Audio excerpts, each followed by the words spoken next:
Change serpentine belt on Pontiac Sunfire.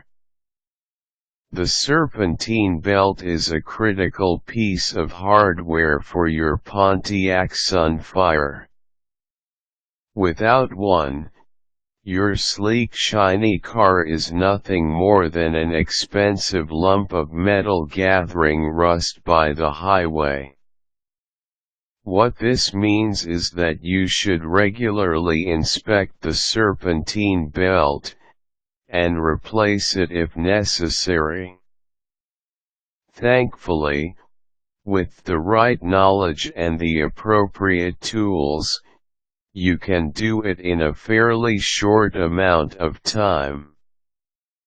Read the following guide to learn how to change the serpentine belt on your Pontiac Sunfire.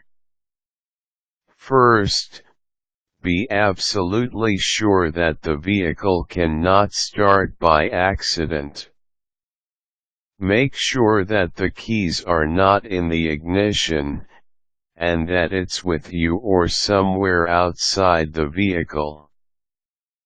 Then pop the hood open, and prop it up with the hood stand.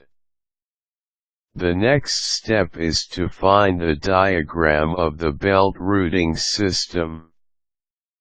There are several places where you might find this.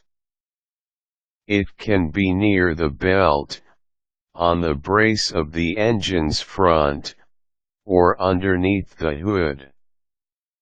Don't worry if you can't find a diagram. You can make one of your own by simply taking out a pen and a piece of paper and tracing the belt's route around the pulleys. Next, you need to find the tensioner. You will find it below the pump of the power steering. If you can see the crankshaft, you will find the tensioner right above it. Having found the tensioner, you can now take out the belt. To do this, place an adapter, 15 mm, inside the tool for belt removal.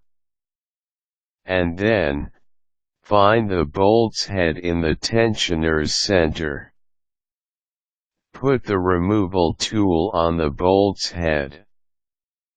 Once properly positioned, rotate the belt removal tool clockwise.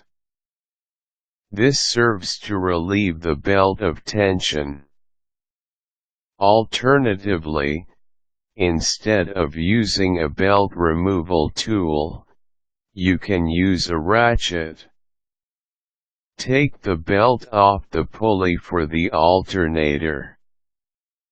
Then remove it from all of the pulleys and take it out of the engine. Now you need to make sure that your new belt is the right size for your car, so compare the new belt with the old one and see if they are similar. To put in the new belt, you should refer to the diagram that you either found or drew. Begin by wrapping the belt around the A/C compressor's lower part, and then wind the belt up and around the pump for the water. The main idea when installing the new belt is to use your diagram as a guide on how it should look like in the end. By remembering how you took the belt out, you'll have a sense of how the process is ordered chronologically. For example, the last thing you did when taking out the belt should be the first thing that you do when putting a new one in. You should end with the very first step that you took when taking out the belt. When the new belt is in place, Test the new installation by revving up your engine while keeping the hood popped open. If you hear any strange noises, you should investigate the bearings in the pulleys. Keep making adjustments until the motor regains its normal sound. When everything is as it should be, close down the hood and you're done.